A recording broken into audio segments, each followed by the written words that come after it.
What's going on, people? Joey Talks Boxing. I want to talk about Conor Benn leaving Eddie Hearn and going to Zuffa Boxing. Now, I heard it was only a one-fight deal, but people are outraged by all this stuff. And saw Eddie Hearn saying, "I can't believe it, how he would betray me with loyalty." First of all, there's no loyalty in boxing, almost ever. So that's one. Whether it's promoter to fighter, fighter to promoter, or whatever. They're all about the money, these guys. They don't care. But the idea that anyone should be surprised that Conor Benn, of all people, did something that was not, the most, righteous is kind of funny to me. I mean, yeah, that's what happens when you defend a cheater. But I don't really think it's a big deal that Conor Benn would sign a deal with Zuffa if they gave him so much more money. I think the part that's interesting is that Conor Benn, according to Eddie Hearn at least, didn't even call back, or his manager even called back. They didn't even, ask them if they could, get match the offer and all that to something that's similar. Now, maybe that was part of Dana White's plan because him and Eddie are rivals now in this boxing promoting space.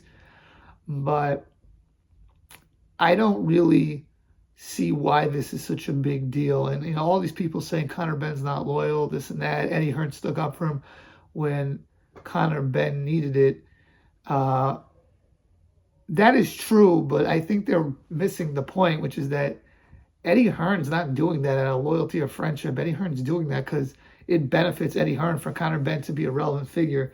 The reality is, outside of Anthony Joshua, Eddie Hearn doesn't have any big name fighters, especially in the UK. I mean, it's really AJ and Conor Benn, and obviously AJ's at the end. So the idea that Hearn's like being righteous or being a friend by defending him, no, he's doing what's best for him as a promoter. So I don't really see why it's such a big deal, as if Hearn did anything beyond what any promoter would do, which is defend their cash cow. I mean, outside of those two, who do Matchroom even have? I mean, who do they have? I mean, you have Jesse Rodriguez, you have, Ennis, but in terms of the UK, all the big heavyweights are with Frank Warren right now. You got Wardley, Atoma, Caballel, Dubois, Fury. I mean, I think I read something in Ring Magazine that 8 of the top 15 heavyweights are with Frank Warren. So I don't really see this as Eddie Hearn,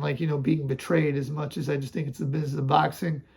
Of course, Conor Benn's a cheater. I don't understand how any person who's not invested in his career, and when I say invested, I mean financially invested in his career, could possibly argue with that with good faith. The same way I don't understand how people could argue in Brian Garcia's favor, but whatever. But let me know what you guys think. I don't think Eddie Hearn's loyalty is betrayed as much as it's just a guy who was a promoter in boxing trying to make money, and Conor Benn found a better opportunity.